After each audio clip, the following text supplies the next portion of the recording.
Assalamualaikum warahmatullahi wabarakatuh. Perkenalkan, nama saya Halimatus Syadia dengan NIM 220031102 dari Departemen Pendidikan Luar Biasa. Baiklah, di sini saya akan menjelaskan tentang dasar-dasar filsafat. Yang pertama yaitu ada dasar ontologi. Dasar ontologi terbagi pertama yaitu objek materi. Objek filsafat pertama adalah objek materi.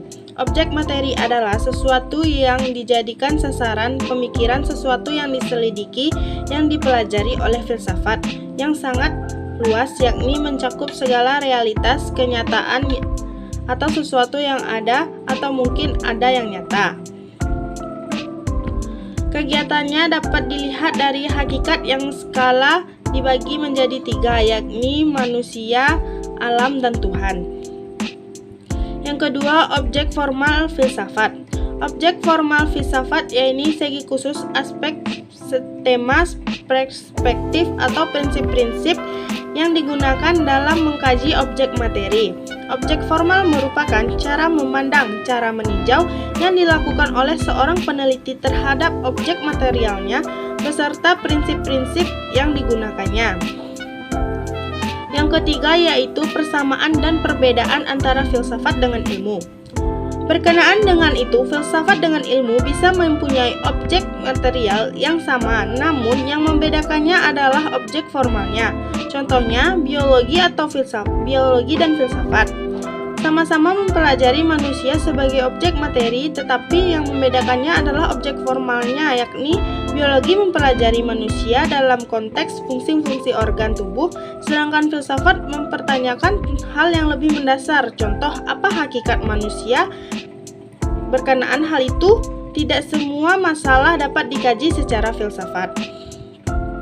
Yang kedua yaitu ada dasar epistemologi. Dasar epistemologi terbagi dalam beberapa metode filsafat. Yang pertama yaitu metode kritis reflektif. Metode kritis reflektif yakni cara memahami suatu objek filsafat secara mendalam dan mendasar. Kegiatan ini dilakukan secara berulang-ulang sehingga memerlukan proses pemikiran secara terus-menerus sampai menemui kebenaran atau telah puas atas jawaban yang telah dikajinya. Yang kedua yaitu metode dialektika dialog atau dialektika kritis. Proses dialektika mengandung arti dialog antara dua pendirian yang bertentangan dengan pemikiran, memakai pertemuan antara ide, sedangkan kritis merupakan sikap yang tidak mau menerima sebelum dilakukannya pengujian. Yang ketiga yaitu metode dialektika Hegel. Metode ini berintikan pada pemecahan masalah dengan mengikuti tiga langkah, yakni tesa, antitesa, dan sintesa. Menurut Budianto, mengemukakan bahwa prinsip dasar metode dialektika ala Hegel adalah mengembangkan suatu proses berpikir yang dinamis dalam memecahkan suatu masalah lewat argumen yang kontradiktif dan berhadapan guna mewujudkan suatu kesepakatan yang rasional atau logis. Yang keempat ada metode intuitif. Intuisi adalah apa yang oleh sebagian orang disebut perasaan hati nurani, firasat, suprakesadaran, dorongan yang mengatakan kepada Anda untuk menempuh suatu arah atau arah lain, dan yang bila digabung dengan latihan akan memberi Anda alat dalam membuat keputusan yang mantap. Yang kelima ada metode skeptis. Metode ini berintikan pada gagasan bahwa untuk mendapatkan pengetahuan yang benar, maka seseorang yang harus meragu-ragukan segala-galanya. Dalam rangka mencapai kebenaran yang pasti, rasio berperan semaksimal mungkin. Descartes memberikan pedoman dalam rangka mendapatkan pengetahuan yang benar, yaitu pertama, metode keraguan-raguan harus digunakan sebagai strategi dalam melihat sesuatu. Yang keenam ada metode fenomenologi. Metode ini berarti ilmu tentang fenomena yang pada dasarnya adalah suatu hakikat atau eidos tentang suatu penampakan diri atau tampil sebagaimana adanya dalam kesadaran manusia. Yang ketujuh ada metode eksistensialisme. yaitu filsafat ini memandang gejala berpangkal pada eksistensi atau cara manusia berada di dunia. Prinsip dasar adalah lebih menghargai subjektivitas daripada objektivitas. Dalam prinsip ini, lebih diposisikan lebih penting daripada fakta. Yang kedelapan ada metode analitik. Filsafat ini adalah suatu metode yang khas dalam filsafat untuk menjelaskan, menguraikan, dan menguji kebenaran-kebenaran ungkapan dari filosofis. Yang ketiga yaitu ada dasar aksiologis.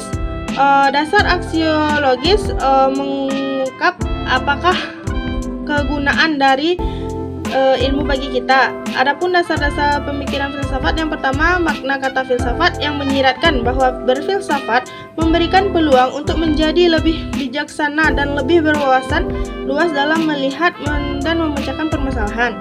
Yang kedua, merumuskan ide yang toleran terhadap sudut pandang dan semakin membebaskan diri dari dogmatisme. Yang ketiga yaitu pengkajian membawa perubahan pada keyakinan, nilai-nilai dasar seseorang yang pada gilirannya dapat mempengaruhi arah kehidupan pribadi maupun profesinya.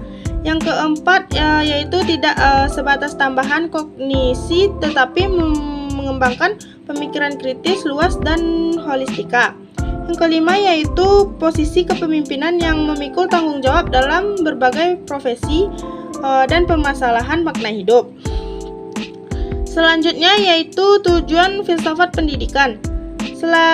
Menurut AMKA tahun 2019, tujuan filsafat pendidikan yang pertama yaitu dengan berpikir filsafat, seseorang bisa menjadi manusia lebih mendidik dan membangun diri sendiri. Yang kedua yaitu seseorang dapat menjadi orang yang dapat berpikir sendiri. Yang ketiga, memberikan dasar-dasar pengetahuan. Memberikan pandangan ini yang sintetis pula pada seluruh pengetahuan merupakan satu kesatuan. Yang keempat, hidup seseorang dipimpin oleh pengetahuan yang dimiliki oleh seseorang tersebut. Sebab itu, mengetahui pengetahuan terdasar berarti mengetahui dasar-dasar hidup diri sendiri. Yang kelima yaitu bagi seorang pendidik, filsafat mempunyai kepentingan istimewa karena filsafatlah yang memberikan dasar-dasar dari ilmu-ilmu pengetahuan lainnya yang mengenai manusia seperti misalnya ilmu mendidik. Yang selanjutnya yaitu peranan filsafat pendidikan. Setiap masyarakat hidup dengan pandangan filsafat hidupnya sendiri-sendiri yang berbeda antara satu dengan yang lainnya, dan dengan sendirinya akan menyangkut kebutuhan-kebutuhan hidupnya.